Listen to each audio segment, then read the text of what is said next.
नमस्कार दोस्तों, आपका वीकली टेल्स में स्वागत है। जैसा कि आप लोग बड़े अच्छे से जानते हैं कि प्रतिवर्ष एवरी ईयर 8 जून को वर्ल्ड ओशियन डे सेलिब्रेट किया जाता है। ये एक बहुत ही महत्वपूर्ण दिन है। मैंने सोचा इस महत्वपूर्ण दिन पे मैं भी अपनी तरफ से कुछ कंट्रीब्यूट करूं। मैंने सोचा कि आपसे कुछ समुद्र के बारे में जानकारियाँ, कुछ इन्फॉर्मेशन शेयर करता हूँ।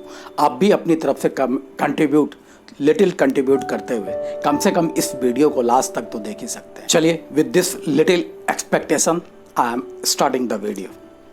करीब अप्रॉक्सीमेटली 360 करोड़ साल पहले पृथ्वी पे जीवन का उदय सर्वप्रथम समुद्र में ही हुआ था। तब से आज तक इसके साइज, इसके कंपोजिशन और इसमें पाए जाने वाले जीव जंतुओं में निरंतर परिवर्तन होता ही जा रहा है। करोड़ों प्रजातियां और इकोसिस्टम्स समुद्र में पाए जाते हैं। 1.4 अरब क्यूबिक किलोमीटर पानी और करीब 3,700 लाख स्क्वायर किलोमीटर के विस्तार के साथ समुद्र पृथ्वी का 70% एरिया ऑक्यूपाई करता है। समुद्र में जंगल, मरुस्थल, पहाड़, शैवाल, कॉम्प्लेक्स प्लांट्स, मैमल्स, मछली, रेप्टाइल्स, बर्ड्स, मोलस्क और बहुत बड़ा लिस्ट है, सभी पाए जाते हैं। मनुष्य समुद्र का इस्तेमाल करोड़ों साल से विभिन्न कार्यों, विभिन्न उद्देश्यों से करता आ रहा है। प्रत्येक वर्ष इंटरनेशनल ओशियन डे 8 जून को मनाया जाता है। इसका प्रपोजल सबसे पहले Canada's international centre for ocean development और ओशियन इंस्टीट्यूट ऑफ कनाडा की तरफ 1992 में यूनाइटेड नेशन के अर्थ समिट, जो कि ब्राज़ील में हुआ था, में आया था। World ocean day, international ocean day was recognised by United Nation in the year 2008। अंतर्राष्ट्रीय दिवस मनाने का मुख्य उद्देश्य आम लोगों की समुद्र में अभिरुचि और जागरूकता लाने के लिए किया गया था। इस दिवस को कई तरह से मनाया जाता है। कई कॉन्फ्रेंसेज, कई मीटिंग्स, कई एक्टिविटीज, कई कैंपेनिंग इत्यादि की जाती है। 2009 के इंटरनेशनल ओशियन डे का थीम था आवर ओशियन आवर रिस्पॉन्सिबिलिटी। 2019 का थीम था ओशियन एंड जेंडर और इस साल का थीम है innovation for a sustainable ocean. चलिए, अब आपसे समुद्र के बारे में कुछ बेहद रोचक बातें करता हूँ। जैसा कि मैंने पहले कहा, समुद्र, ओशियन, अर्थ का 70% से ज़्यादा एरिया कवर करता है।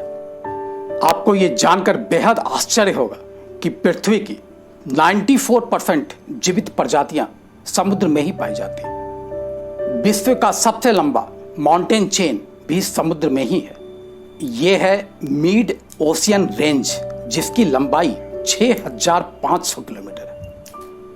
ऐसा कहा जाता है और ऐसा माना जाता है कि ये माउंटेन रेंज के बारे में लोग मार्स और वीनस से भी कम जानते हैं। ओशियन सर्विस के हिसाब से, ओशियन सर्विस के कथनानुसार संपूर्ण समुद्र का अभी 5% से भी कम एक्सप्लोर किया गया है। अभी समुद्र के बारे में बहुत कुछ जानना बाकी है। World register of marine species के अनुसार अभी कुल 2,40,470 स्वीकृत और रजिस्टर्ड प्रजातियां हैं। और सबसे इंटरेस्टिंग ये है कि अभी हम लाखों प्रजातियों के बारे में बिल्कुल नहीं जानते। विश्व के सभी म्यूजियम से ज़्यादा आर्टिफैक्ट्स समुद्र के अंदर है। करीब 1,000 जहाज़ों के अवशेष सिर्फ फ्लोरिडा कीज के अंदर है, जिसे फ्लोरिडा कीज मैरीन सेंचुरी में देखा जा सकता है। करीब 70 से 80% ऑक्सीजन जो हम इनहेल करते हैं समुद्री शैवाल से ही पाया जाता है। It is possible to find river and lakes beneath the seas. जब सॉल्ट वाटर और हाइड्रोजन ऑक्साइड का मिश्रण होता है तो इसका घनत्व बाकी पानी से ज्यादा हो जाता है। अतः यह संभव है कि समुद्र के अंदर नदी और लेक्स भी हों। विश्व के 5 ocean, Pacific, Arctic, Atlantic, Indian and Southern में Pacific Ocean is the world's largest ocean and contains about 2,500 islands. चलिए अब कुछ थ्रेट्स के बारे में बात करते हैं, कुछ ऐसे थ्रेट्स जो समुद्र फेस कर रहा है. The ocean is the origin and engine of all lives in this planet. The biggest part of the problem is pollution. हम प्रतिवर्ष करीब 80 लाख मैट्रिक टन प्लास्टिक समुद्र में डंप कर रहे हैं. एक अनुमान के हिसाब से 2050 तक समुद्री प्लास्टिक का वजन समुद्री मछली से ज़्यादा हो जाएगा. कूड़े और मलबे ने जेंट गार्बेज पैचेज का रूप ले लिया है. ऐसे कुल 5 पैचेज हैं, जिसमें सबसे बड़ा पैसिफिक गार्बेज पैच है. इसमें करीब 1.8 ट्रिलियन ट्रैश के टुकड़े हैं. इसका आकार टेक्सास के दुगने के बराबर है. For this China is and Indonesia is the biggest contributor. ज़्यादा प्लास्टिक समुद्र में चाइना और इंडोनेशिया में ही डाले जाते हैं. समुद्र के प्रदूषण की वजह तेल भी है, जो किसी न किसी कारणवश समुद्र में लीक होता जा रहा है. The number of dead zones in the sea is growing every year. 2004 में 140 हाइपोक्सिक जोन्स थे, जो 2008 में बढ़कर 405 हो गए. 2017 में गल्फ ऑफ मैक्सिको में एक ऐसा जोन खोजा गया जिसका आकार न्यू जर्सी के बराबर है. Of the total water available on earth, only 2.5% is drinkable, पीने योग्य है.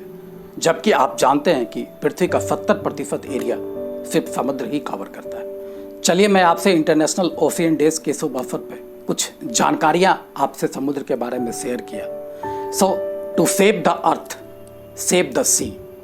Thanks a lot for watching the video. This is Vijay Srivastava signing out.